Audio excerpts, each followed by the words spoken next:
New at 6, a highway known for some pretty bad wrecks and long travel delays may finally be getting some help.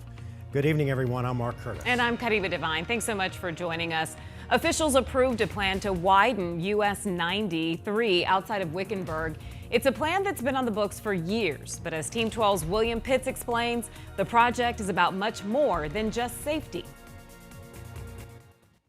Sometime in the next 5 years, ADOT will be widening US 93 between Wickenburg and Vegas, not just to make it safer, but also as the first baby steps toward creating Interstate 11. There are a lot of crashes on US 93. Semi-trucks, cars, wrong-way drivers. A DPS trooper was almost killed last year when someone hit his cruiser and it caught on fire. He was hurt, but passing drivers managed to pull him out. He was trying to break the window. I reached for the handle, and it wasn't moving. Highway 93 starts in Wickenburg, then goes northwest through tiny towns and long stretches of desert, all the way to I-40. It's the quickest way to Las Vegas, so it gets a good amount of traffic.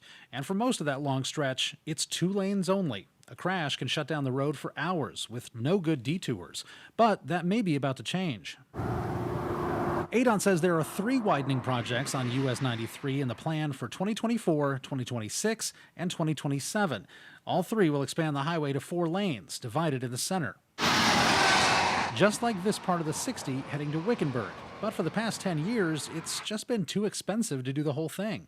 We've been working for the past good decade or more to turn that into a 4-lane divided highway. We've invested nearly $500 million into it to make it a 4-lane divided highway. And there's a reason for that investment. Yes, it's safer, but it's also the first tiny step toward the new I-11.